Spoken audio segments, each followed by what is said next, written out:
Hello everyone, welcome back to my channel.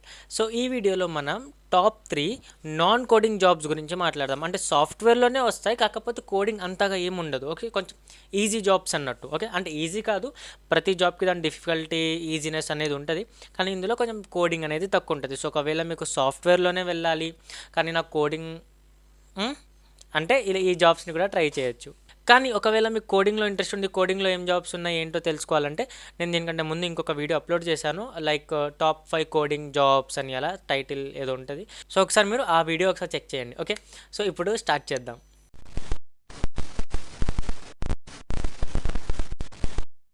So first job వచ్చేసి digital marketing job. Okay, ఇప్పుడు నేను ఏదైతే first second third అని చెప్తున్నానో అవి లైన్గా కాదు. ఓకే, అంటే ఫస్ట్ చెప్పింది టాప్లో ఉంది, లాస్ట్లో చెప్పింది లాస్ట్ అని అలా ఏం లేదు. నార్మల్గా నేను ఒక లిస్ట్ చేశాను, ఆ లిస్ట్ ప్రకారంగా నేను చెప్తున్నా. ఓకే, సో మీరు లాస్ట్లో చెప్పింది కూడా ట్రై చేయొచ్చు, ఫస్ట్లో చెప్పింది కూడా ట్రై చేయొచ్చు. ఓకే, అలా ఫస్ట్ వన్ ప్రిఫరెన్స్ ఏం లేదు. సో ఫస్ట్ వన్ వచ్చేసి డిజిటల్ మార్కెటింగ్. ఇప్పుడు డిజిటల్ మార్కెటింగ్ అంటే బేసికల్లీ ప్రతి ఒక్క కంపెనీకి, ప్రతి ఒక్క సర్వీస్కి మనం డిజిటల్లీ మార్కెట్ చేస్తాం. ఓకే, లైక్ మనం ఇన్స్టాగ్రామ్లో, గూగుల్లో యాడ్స్ చూస్తాము, ఫేస్బుక్లో యాడ్స్ చూస్తాము. సో యాడ్ అంటే జస్ట్ అలా పబ్లిష్ చేస్తే అయిపోదు. ఓకే, దానికి చాలా ఒక పెద్ద డాష్ బోర్డ్ ఉంటుంది. ఆ డాష్ బోర్డ్లో మొత్తం ఒక యాడ్ ఎలా నడుస్తుంది, దాని అనాలిటిక్స్ ఏంటి, దాని కన్వర్షన్ రేట్స్ ఏంటి, అది ఎంతమంది దాన్ని చూసారు, ఆ యాడ్ని ఎంతమంది చూసాక ఆ యాడ్ మీద క్లిక్ చేశారు. ఓకే, ఆ యాడ్లో ఏం మంచిగా ఉంది, ఏం బాగాలేదు, చాలా థింగ్స్ ఉంటాయి అందులో. ఓకే, లైక్ గూగుల్కి కూడా అంతే, ఫేస్బుక్కి కూడా అంతే. అంటే ఫేస్బుక్ అంటే మెటా అన్నట్టు. సో డిజిటల్ మార్కెటింగ్ అనేది జస్ట్ అలా మనం చూసి లైట్ తీసుకుంటాం, డిజిటల్ మార్కెటింగ్ లైట్ అని, కానీ అదొక మంచి ప్రొఫెషన్, అందులో కూడా చాలా స్కోప్ ఉంది. ఓకే, సో ఫస్ట్ వన్ ఏంటంటే డిజిటల్ మార్కెటింగ్.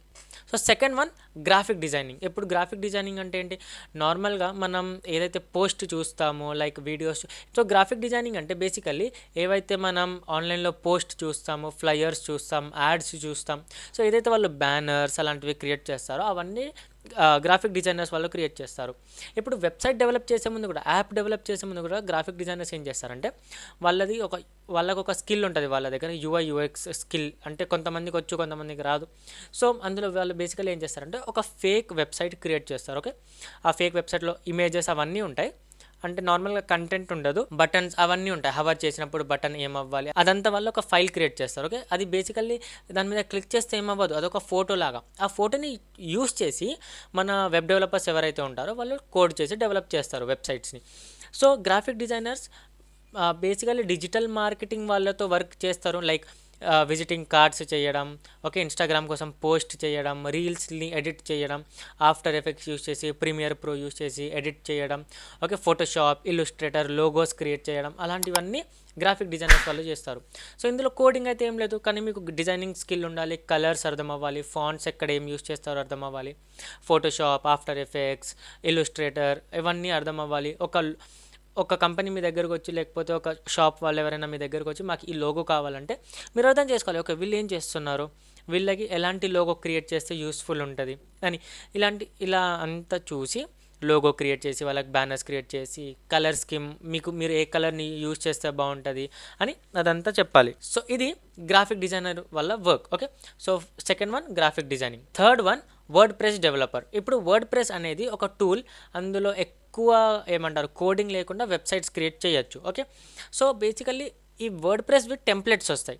ఈ టెంప్లెట్స్ అయితే పిహెచ్పిలో ఆల్రెడీ కోడ్ చేసి ఉంటాయి, కానీ మన వర్క్ ఏంటంటే కరెంట్ పోయింది. సో మన వర్క్ ఏంటంటే ఏదైతే ఆ టెంప్లెట్ ఉంటుందో ఆ టెంప్లెట్ని ఎడిట్ చేయాలి మనం. ఓకే, సో ఇప్పుడు ఆ టెంప్లెట్ని ఎలా ఎడిట్ చేస్తారు, సో వర్డ్ ప్రెస్లో ఆ టెంప్లెట్ని అప్లోడ్ చేసి అందులో ఒక టూల్ ఉంటుంది, ఎలిమెంటర్ అని, అలా టూల్స్ ఉంటాయి అందులో డ్రాగ్ అండ్ డ్రాప్ చేసి ఒక వెబ్సైట్ని క్రియేట్ చేసేయచ్చు. కంప్లీట్ ఫ్లెక్సిబుల్ క్రేజీ వెబ్సైట్స్ని మనం క్రియేట్ చేయొచ్చు. ఓకే, ఆ వర్డ్ ప్రెస్ని యూస్ చేసి. సో బేసికలీ వర్డ్ ప్రెస్ ఏం లేదు, ఒక website builder, no code website, no code అని చెప్పాను, లెస్ కోడ్ వెబ్సైట్ బిల్డర్. ఎందుకంటే మనం హెచ్టిఎంఎల్, సిఎస్ఎస్, జావాస్క్రిప్ట్, ఒకవేళ మనకి ఏమైనా ఎక్స్ట్రా ఫంక్షనాలిటీ కావాలి అలాంటివి ఏమైనా ఉంటే మనం కోడ్ చేసుకోవచ్చు హెచ్టిఎంఎల్, సిఎస్ఎస్, జావాస్క్రిప్ట్ యూస్ చేసి అందులో కూడా. కానీ బేసికలీ ఆ టెంప్లెట్ ఏదైతే ఉంటుందో అది పిహెచ్పిలో కోడ్ అయి ఆల్రెడీ ఉంటుంది. Okay, so basically like extra information కోసం చెప్తున్నాం మీకు. కానీ వర్డ్ ప్రెస్ డెవలపర్ కూడా లైక్ వర్డ్ ప్రెస్ని ఎలా యూస్ చేయాలి ఏంటనేది తెలుసుకుంటే అందులో కూడా జాబ్స్ వచ్చే ఛాన్సెస్ ఉన్నాయి. Number 4 content writer and SCO. ఇప్పుడు కంటెంట్ రైటర్ అంటే చాలామంది అనుకుంటారు, ఫస్ట్లో నేను కూడా అలానే అనుకునేవాడిని, చాట్ జీపీటీ వచ్చేసింది. చాట్ జీపీటీ మనకి ఏ కంటెంట్ కావాలంటే అలా ఇచ్చేస్తుంది, మస్తు ఉంటుంది ఇది అది అని. ఎందుకంటే నా ఫ్రెండ్ ఒకడు కంటెంట్ రైటింగ్లో ఏదో క్లాసెస్ తీసుకుంటే నేను చెప్పారు, ఎందుకు తీసుకుంటున్నారా, చాట్ జీపీటీ వచ్చింది వేస్ట్ ఇది అది అని. కానీ ఇప్పుడు అర్థమైంది కంటెంట్ రైటింగ్ కూడా చాలా ఇంపార్టెంట్ స్కిల్. లైక్ వాళ్ళు బేసికలీ మీకు ఒక ఐడియా చెప్తారో, మీరు మొత్తం దాని మీద ఒక కంటెంట్ రాసి ఇవ్వాలి. లైక్ ఒకవేళ వెబ్సైట్ కోసం కంటెంట్ అనుకోండి, టాప్లో ఇక్కడ ఏం టెక్స్ట్ రావాలి, అబౌట్ అస్లో ఎలాంటి టెక్స్ట్ రావాలి, ఓకే. సో ఆ టెక్స్ట్ ఏదైతే ఉందో అదంతా కంటెంట్ రైటింగ్ వల్ల రాసిస్తారు. కానీ ఎస్ఈఓ అనేది ఒకటి ఉంటుంది, సర్చ్ ఇంజన్ ఆప్టిమైజేషన్. ఆ సర్చ్ ఇంజన్ ఆప్టిమైజేషన్ అంటే ఏంటంటే, ఇప్పుడు ఫర్ ఎగ్జాంపుల్ గూగుల్లో మీరు ఏదైతే కీవర్డ్ గూగుల్లో ఏదైతే కీవర్డ్ మీరు టైప్ చేస్తారో, ఫర్ ఎగ్జాంపుల్ మీరు స్ట్రీట్ బేకర్స్ అని సెర్చ్ చేశారనుకోండి, ఇప్పుడు స్ట్రీట్ బేకర్స్ అని చాలా బేకరీస్ ఉంటాయి, ఓకే. కానీ ఏది మంచిగా టాప్లో వస్తుందో వెబ్సైట్ వాళ్ళది ఎస్ఈఓ మంచిగా ఉంది అన్నట్టు. అంటే వాళ్ళు కీవర్డ్స్ని మంచిగా యూస్ చేశారు, బేకరీ అని, ఐటమ్స్ అని అలాంటివి మంచిగా యూస్ చేశారు. ఫర్ ఎగ్జాంపుల్ మీరు కేక్స్, బై కేక్ అని అలా ఏదో ఒకటి టైప్ చేశారనుకోండి, బై చాక్లెట్ కేక్ అని. సో ఏదైతే ఫస్ట్లో వెబ్సైట్ వస్తుందో, ఏదైతే యాడ్ కాకుండా, for example Google add use చేశారనుకోండి, పైన యాడ్ అని స్పాన్సర్డ్ అని వస్తుంది. కానీ అది కాకుండా కింద ఏదన్నా టాప్లో వచ్చింది అనుకోండి, దాని ఎస్ఈఓ మంచిగా ఉంది అన్నట్టు. సో వాళ్ళు కీవర్డ్స్ని మంచిగా యూస్ చేశారు, వాళ్ళు మంచిగా వాళ్ళ కంటెంట్ని రాశారు, చాక్లెట్ కేక్ అని. అందుకే గూగుల్ ఏం చేసిందంటే ఆ చాక్లెట్ కేక్ని మంచిగా ఐడెంటిఫై చేసి టాప్లో చూపించింది. అలా అని చెప్పి మీరు మొత్తం కావాల్సిన అన్ని కీవర్డ్స్ పెట్టేసినా కానీ ఇది ఎలా రన్ అవుతుంది అంటే, బేసికల్లీ గూగుల్ సెర్చ్ ఇంజన్ ఒక వెబ్సైట్ ఓపెన్ చేశారనుకోండి ఎవరైనా, దాని మీద ఎంతసేపు వాళ్ళు స్క్రోల్ చేస్తున్నారు, వాళ్ళకి అసలు కావాల్సింది వాళ్ళకి దొరికిందా లేదా, లేకపోతే వెబ్సైట్ని చూసి బ్యాక్ వచ్చి వేరే వెబ్సైట్ని ఓపెన్ చేశారా, ఇవన్నీ చెక్ చేసి అప్పుడు ఒక ఐడియాకి వస్తుంది, ఓకే ఈ వెబ్సైట్ ఏదో తేడాగా కొడుతుంది, అందుకే ఎవరు ఈ వెబ్సైట్ని చూడట్లేదు, సో దీన్ని ర్యాంక్ చేయడం వేస్ట్ అని. కానీ ఒకవేళ ఏదైనా వెబ్సైట్ ఉంది, ఆ వెబ్సైట్ మీద క్లిక్ చేసి కొంచెం టైం అందులో స్పెండ్ చేశారనుకోండి, వేరే వేరే లింక్స్కి వెళ్తున్నారు, చూస్తున్నారు వెబ్సైట్ ఎలా ఉంది ఏంటనేది. సో అలా ఉందనుకోండి, అప్పుడు గూగుల్కి అర్థమైంది, ఓకే వీళ్ళు ఈ కీవర్డ్ కోసం సెర్చ్ చేశారు, నేను ఈ వెబ్సైట్ చూపించా వీళ్ళకి, వీళ్ళు ఈ వెబ్సైట్కి వచ్చారు, ఇదంతా చెక్ చేస్తున్నారు, ఓకే సో వెబ్సైట్లో ఏదో మ్యాటర్ ఉంటుంది, సరే చూపిద్దాం ఎందుకైనా మంచిదని చెప్పి పైన చూపిస్తుంది. సో ఎస్ఈఓ అంటే అదే, మీరు మంచిగా వర్డ్స్కి ఆప్టిమైజ్ చేయాలి. కొన్ని కీవర్డ్స్ ఉంటాయి, ఫర్ ఎగ్జాంపుల్ బేకరీ అనుకోండి, చాక్లెట్స్, కేక్స్, బ్రెడ్ ఇలాంటివి వాటికి మంచిగా ఆప్టిమైజ్ చేయాలి వెబ్సైట్ని. సో ఇది ఎస్ఈఓది. సో ఇవి టాప్ 4 అనుకోండి. సో ఇవి టాప్ 4 నాన్ టెక్నికల్ అనను, కానీ నాన్ కోడింగ్ జాబ్స్. సో ఒకవేళ మీకు కోడింగ్లో ఇంట్రెస్ట్ రావట్లేదు, కానీ నేను సాఫ్ట్వేర్లోనే వెళ్తా అంటే ఇదొకటి. ఇంకొక బోనస్ కూడా ఉంది. సో బోనస్ ఏంటి అంటే ప్రాజెక్ట్ మేనేజర్. ఇప్పుడు ప్రాజెక్ట్ మేనేజర్ వర్క్ ఏంటంటే బేసికల్లీ వాళ్ళు కోడింగ్ చేయరు, ఓకే, వాళ్ళతో కోడింగ్కి ఏం సంబంధం ఉండదు.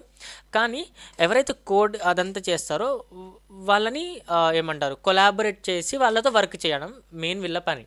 సో ప్రాజెక్ట్ మేనేజర్ వర్క్ ఏంటంటే, ఫర్ ఎగ్జాంపుల్ ఒక ప్రాజెక్ట్ వచ్చింది, ఇప్పుడు దాన్ని ఎలా డివైడ్ చేయాలి, ఓకే. మన కన్స్ట్రక్షన్కి మేస్త్రి అంటారు కదా, సో వాళ్ళు ఏం చేస్తారు, ప్లంబర్ని తీసుకొని వస్తారు, పెయింటర్ని, మార్బుల్స్ వేసే వాళ్ళని, ఓకే, మొత్తం కూలీని, వాళ్ళందరినీ తీసుకొని వచ్చి ఎవరి వర్క్ వాళ్ళకి చెప్పి వాళ్ళని ఎలా చేయాలో చెప్పి అందరు ఒక్కలాగా వర్క్ చేసేలాగా లైక్ చూడడమే వాళ్ళ పని. సో ఇది కూడా లైక్ సాఫ్ట్వేర్ మేస్త్రి అన్నట్టు, ప్రోడక్ట్ మేనేజర్ లేడు, ఓకే. సో వీళ్ళ వరకు ఏంటి, అందరు డెవలపర్స్ని తీసుకొని మంచిగా కమ్యూనికేట్ చేసి ఇది మా ప్రోడక్ట్, మనం ఇది చేయాలి, ఎలా చేస్తాము, సో నువ్వు ఇది చెయ్యి, ఓకే, తర్వాత ఎలా కంబైన్ చేద్దాం ఇదన్నిటిని. సో ఇలా ఏదైతే వర్క్ ఉంటుందో ఇది ప్రాజెక్ట్ మేనేజర్ చేసే లైక్ మెయిన్ వీళ్ళ టాస్క్ అదే ఉంటుంది. సో ఒకవేళ ఇవన్నీ నేను ఇప్పుడు చెప్పిన వాటిలో మీకు ఏమైనా నేర్చుకోవాలనుకోండి, కామెంట్ డౌన్ చేసి చెప్పండి, నాకు ఈ స్కిల్ నేర్చుకోవాలి, ఆ స్కిల్ నేర్చుకోవాలని. నేను దానికి రీసోర్సెస్ మంచిగా ఇస్తాను మీకు, ఓకే. లైక్ ఓల్డ్ వీడియోలో కూడా చెప్పా, ఏవైతే లైక్ కోడింగ్ జాబ్స్, అందులో కూడా మీకు ఒకవేళ రిసోర్సెస్ ఏమైనా కావాలంటే కామెంట్ డౌన్ చేయండి. నెక్స్ట్ వీడియో ఇంకొక వీడియో చేస్తాను నేను, ఓకే. మీ కామెంట్స్ని చూసి, సో ఏమేమి కోర్సెస్ ఎక్కువ కావాలంటున్నారో అవి చూసి ఒక మొత్తం లిస్ట్ క్రియేట్ చేసి మీకు ఎక్స్ప్లెయిన్ చేస్తాను, ఏది ఎక్కడి నుంచి నేర్చుకోవాలి, దాని ప్రోస్ ఏంటి, దాని కాన్స్ ఏంటి, ఫ్రీలో ఏం కోర్సెస్ చేయొచ్చు, పెయిడ్లో ఏమేమి చేయొచ్చు అనేది, ఓకే. సో ఈ వీడియోలో అంతే, నెక్స్ట్ వీడియోలో కలుద్దాం. ఒకవేళ మీకు వీడియో నచ్చితే లైక్ చేయండి, ఛానల్ని సబ్స్క్రైబ్ చేయండి. మీకు ఏమైనా వీడియోస్ కావాలంటే నాకు రికమెండ్ చేయండి, లైక్ వీడియో ఈ టాపిక్ మీద వీడియో చేయండి, లేకపోతే మాకు అర్థం కావట్లేదు బేసికలీ దీన్ని ఏమంటే అలా ఏదో ఒక డౌట్ ఉంటుంది కదా, సో అది కామెంట్ ఆన్ చేయండి, తప్పకుండా దాని మీద వీడియో చేద్దాం. అండ్ ఛానల్ని సబ్స్క్రైబ్ చేయండి, ఒకసారి డిస్క్రిప్షన్ చెక్ చేయండి, మీకు ఏమైనా ఇంపార్టెంట్ లింక్స్ దొరుకుతాయేమో అక్కడ జాయిన్ అవ్వండి. And until then, bye bye.